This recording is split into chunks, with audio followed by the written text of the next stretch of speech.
Assassin's Creed is one of the biggest video game franchises out there, and while everybody's eagerly anticipating Valhalla, I realized that I have not kept up with the series over the years, and seeing as all the games have been on sale very cheaply recently on PC, I decided to go back and fill some of the holes in my collection and try to play through the games in order, starting with Assassin's Creed 1. Is Assassin's Creed 1 still worth playing over 12 years after it came out? How is the PC version? And what's it all about? I'm going to try and answer all those questions in this review. In Assassin's Creed, you play as two characters really. You play as Desmond, who is just this typical modern day bartender who gets basically abducted and forced into this scientific experiment. On the bright side, you have Kristen Bell by your side. Anyway, these scientists have figured out that memories of past events are actually stored and passed down through our DNA. So you're stuck sitting in this machine while these researchers try and pull information out of your DNA about your ancestor, who was a 12th century assassin. Enter the main character, Altair. He's a little bit headstrong, he gets himself into some trouble, and he has to then redeem himself with his faction. And to do this, you are tasked with assassinating 9 different men. To assassinate these men will result in saving many hundreds or thousands of innocent lives. So you are an altruistic assassin, basically. You're going to be exploring 3 different cities in the Middle East. You're going to start in Damascus, you're going to go to Acre and Jerusalem, and each city is very large and expansive, and you actually are able to run about these cities, climbing up great buildings, doing all sorts of hardcore parkour, going on side missions, getting into tons of fights, and ultimately trying to locate and assassinate these 9 important men.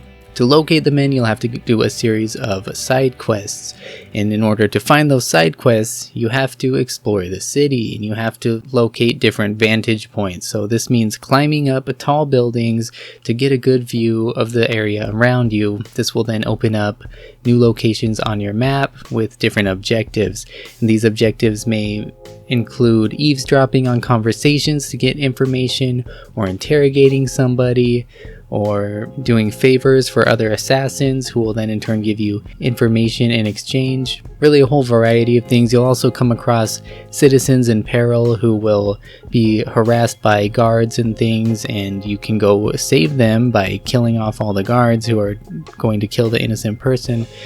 And this will then reward you with kind of street cred, if you will. You'll have vigilantes come to your aid when they see you around, when they see you getting attacked by guards. There are lots of side missions here, but if you do at least 3 of the prominent ones, that will give you enough information to then locate your main target. And this will be a little bit of a more challenging assassination than just killing one of the common guards on the street.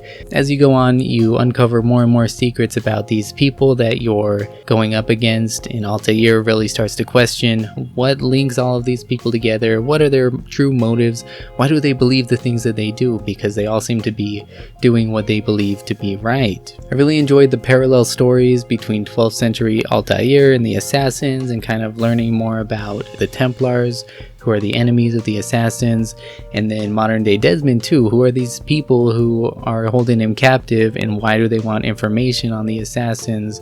What's going on? As you progress through the game, you uncover more and more information in both timelines. One thing I remember about this game from back in the day, because I played this on the 360 way back when, but I never finished the game, I remember thinking that it was a little bit repetitive. You're going on many of the same types of missions over and over again throughout the course of the game, but I didn't so much feel that way this time around. I felt really interested in the story and in finding out what happened, and really the core of the game is very enjoyable in itself. It's still really fun running around rooftops in the city and fighting off guards and saving people in trouble and sneaking around and doing all these different sorts of things that you find yourself doing over and over again.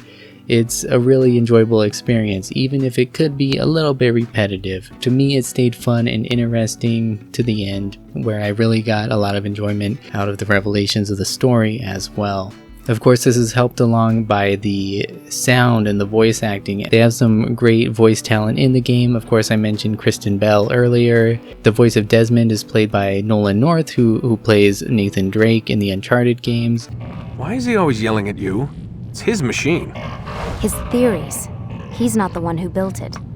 Who did? You? No.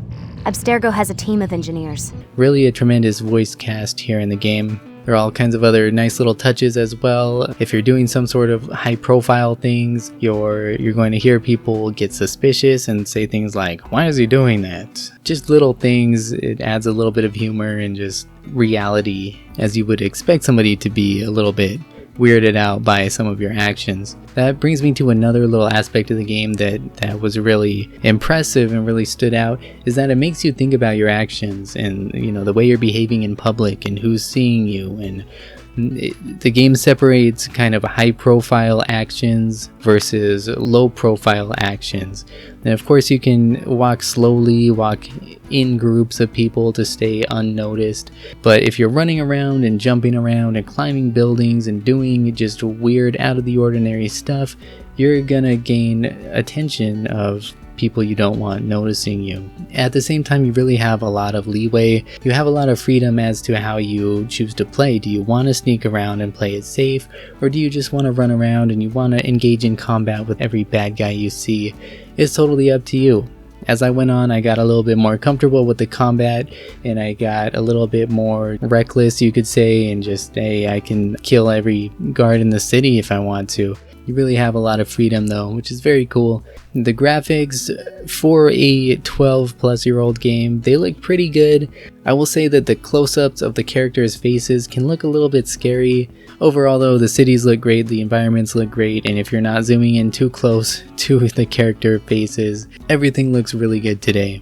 As for the length of the game, you can probably breeze through it between 10 and 15 hours if you mostly stick to the story content, but you can definitely prolong it if you choose to try and go on all those side missions and try and find all the collectible items and all that.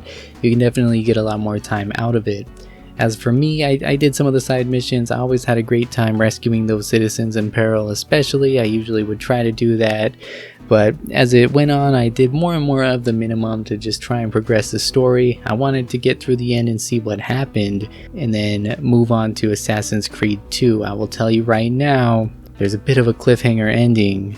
It'll leave you definitely wanting to play Assassin's Creed 2. Definitely an enjoyable experience today. I would say it surpassed my expectations because, like I say, I played it more than a decade ago and I never finished it because I got a little bored of it or something. I don't know. I was definitely glad I revisited it, finished it, and am now on this journey to play the rest of the Assassin's Creed games in order. One thing I didn't mention is that the PC version is not the best. It is not optimized well for PC. I was playing with an Xbox controller. You're going to want to manually map all of the buttons, and they don't make this all that easy. It's a little bit confusing if you don't, first of all, understand the mechanics of the game because you're just starting it. You're not going to know what all these different button things actually mean and what is the best button scheme to use. The buttons are marked as like button 0, button 1, button 2, and I'm like, what are these? I don't know. And furthermore, it doesn't seem to recognize left and right triggers. I had to get a little bit creative here. The D-pad is marked as hat buttons. So just some annoyances there, but I ultimately came up with a scheme that worked for me. Exiting the game on PC is a pain as well. You have to go through like 5 or 6 screens just to exit to Windows. It's annoying. It's badly optimized for PC. But all that being said, it's still a great game, still very playable. You just have to work around a few annoyances. If you still have a 360 or a PS3 lying around, you might want to pick it up on one of those consoles. But either way, it was a very enjoyable experience. I'm glad I did it, and I'd highly recommend it to you too, especially if you can get it on sale. I know all the Assassin's Creed games have been on sale recently on Uplay, on Steam, on Humble Bundle. Go check it out, just find the best price. I think you'll enjoy yourself. Definitely a good starting place in the series. I will get around to reviewing the other games as I can. Anyways, I hope you enjoyed this video. I hope it was helpful or informative, enjoyable, something like that. If it was, I hope you'll hit that subscribe button and give it a like. Leave me a comment, let me know what you think, because I desperately need validation sometimes. Anyways, thanks so much. You have a great day. I will see you next time.